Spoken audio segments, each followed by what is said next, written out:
Alright, how's it going, guys? Today we're going to be ranking the last 18 first overall picks on a tier list. So we're going to be doing something a little bit different. I thought this would be fun to do. So, as you can see, we have the last 18 first overall draft picks from the last 18 drafts, ranging back from 2000, coming all the way up to 2018 with Dahlin. So, I guess, let's just get into this. Alrighty. Okay, so, as you can see right here on the right, we have, the last 18 first overall draft picks. And then on the left here, we have all the rankings. So S being the best and F being, the worst. I'm going to kind of go in no specific order. I don't really want to go from like 2000, just keep going up. So, but I guess I'm going to start with 2000 because I thought, let's start with the man, the myth, the legend, Rick DiPietro. So Rick DiPietro is a really hilarious case.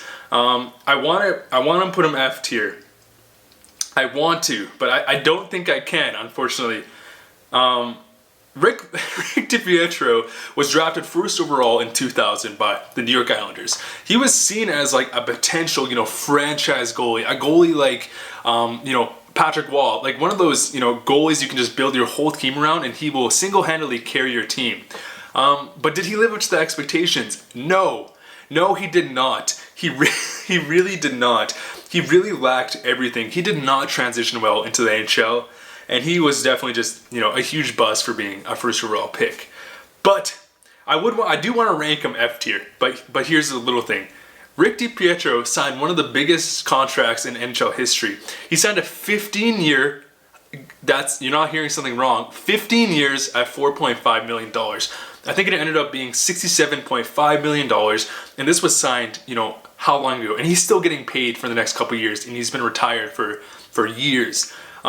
Because of that, I feel like S tier. Just because, no, I'm just joking.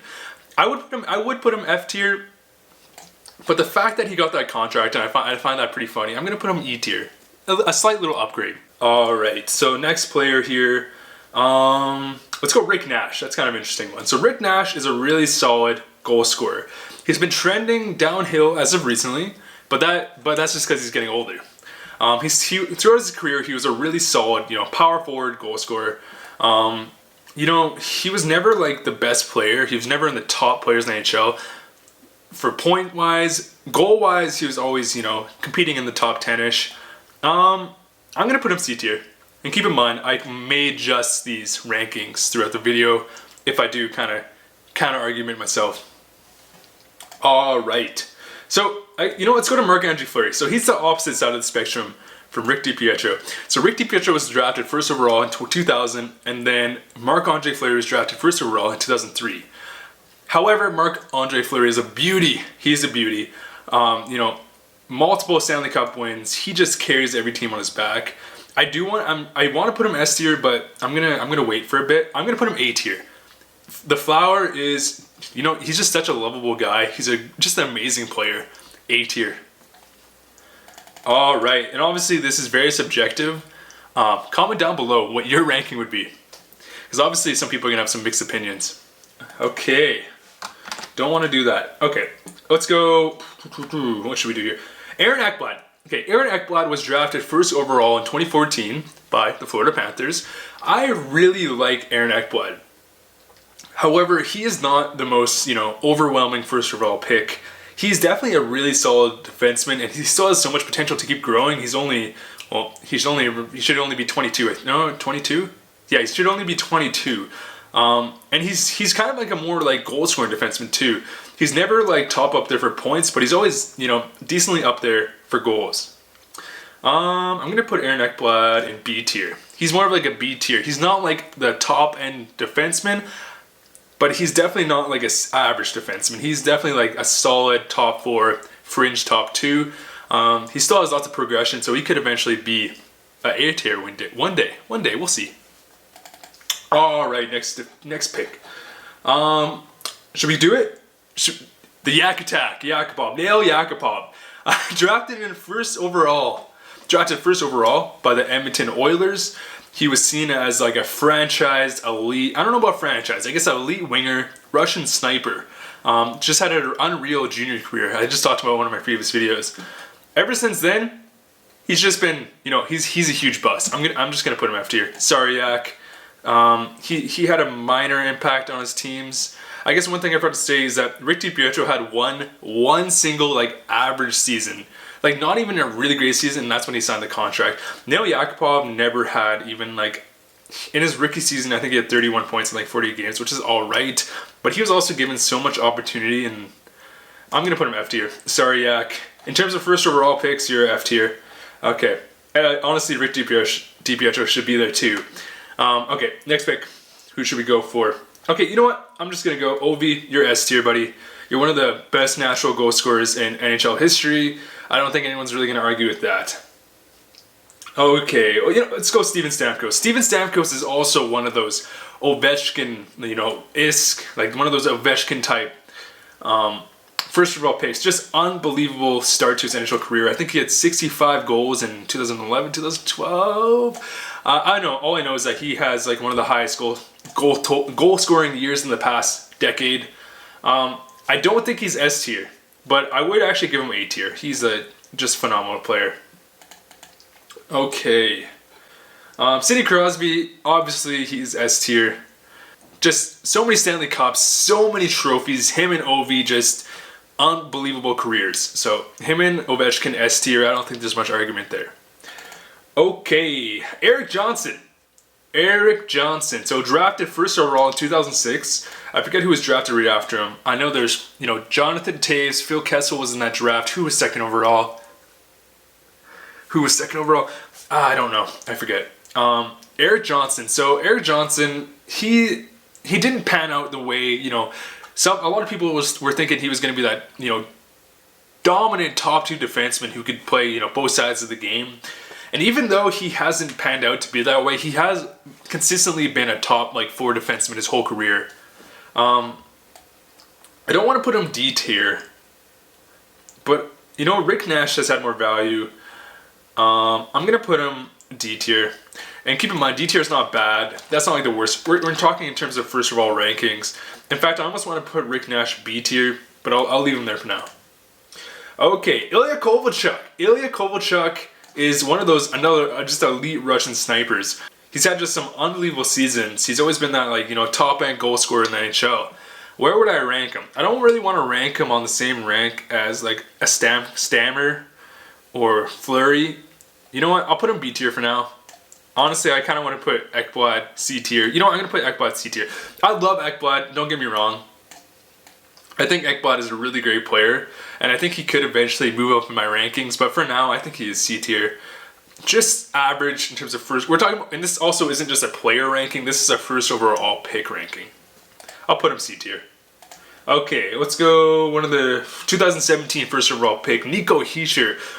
Just lighting it up on the Swiss team in the World Championships. You love to see a team like Switzerland have some more top-end talent.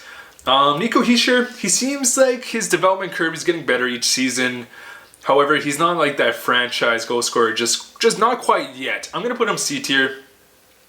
I do believe he has definitely some top-end upside where he can eventually be in that, B tier ranking-ish. Who knows, though? Okay, let's go Nathan MacKinnon. Nathan MacKinnon, he's always had so much skill, just unbelievable skating. He's always just been so close to having that breakthrough season, and he did last year.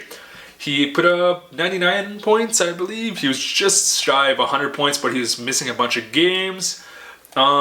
Just unbelievable talent. If you watched him play in these playoffs, he just dominated. He is a very important team to the Colorado Avalanche. If the Colorado didn't have, Nathan MacKinnon, they would be, I don't know where they would be. They'd have Jack Hughes this season because they'd probably be last place. Yeah, A tier. Don't think there's much argument there. Okay, the Nuge. The Nuge. I really like Nugent-Hopkins too. Nugent-Hopkins is a really solid two-way player who can play the wing or center. Recently, he's been playing, the wing with Connor McDavid, and his development kind of stagnated for a little while, kind of plateaued. But as of recently, he's been turning up his game more. He's definitely going to be, he's definitely getting better.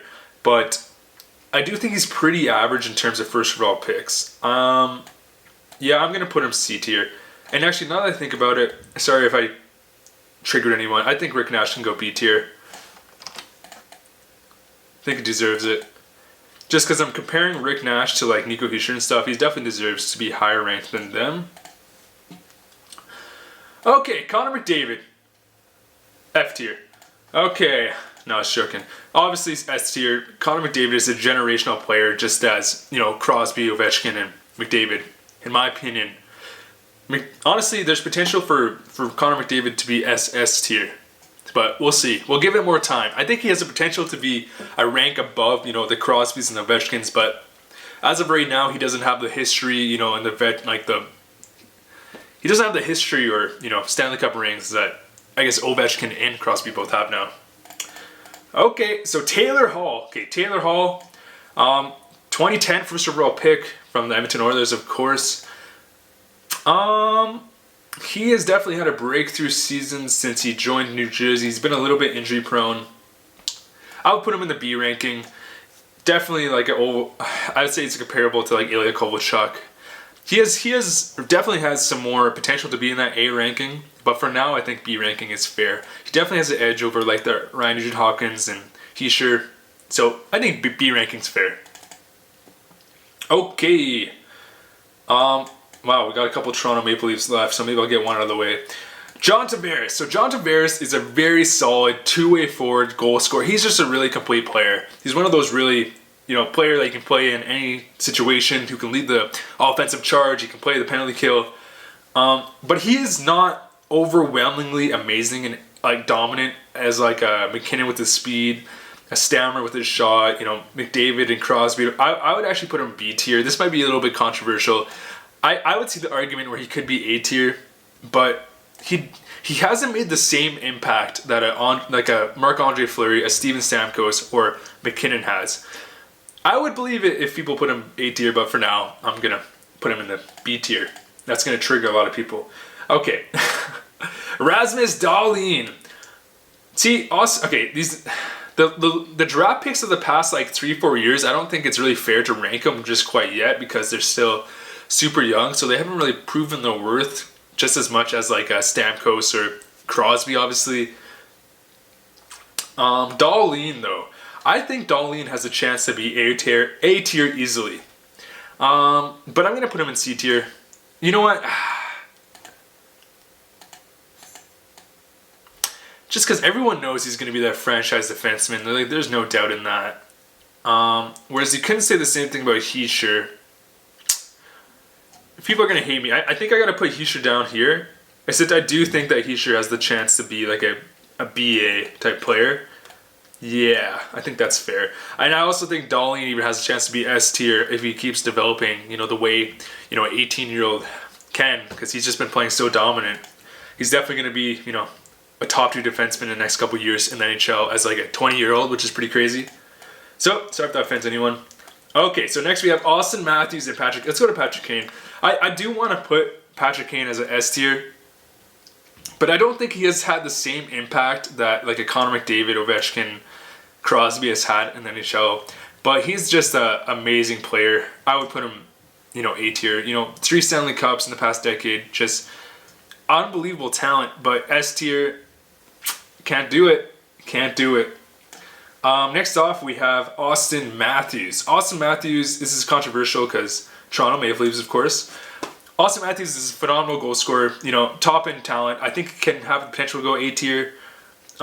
People think he's better than McDavid. I don't buy it. I think he's an amazing player, but for now, I'm going to put him B tier. That might be pretty controversial. He could be A tier. Let's give him a couple of years to prove his worth. He hasn't really played a full season yet where he's dominated the whole season like Patrick Kane or MacKinnon or Stamkos has. When he does do that, he can easily be A tier. But yeah, there we go. There is my first overall rankings list. Let me know what you guys think down below. I'm sure I will get it. And if anything, submit yours down below too. I'd love to hear what you think. Sorry if it's a little bit echoey, this video. I'm actually currently I'm testing out a new setup in a spare room I have. I'm actually going to be moving in the next couple weeks, so I'll have a more dedicated setup. I'm not in my closet anymore, so if you guys have watched any of my previous videos besides the last one, I've been filming in my closet. No more closet. I'm in my own office, so that's awesome. So I get more content more consistently because I don't have to be filming in a tiny little area.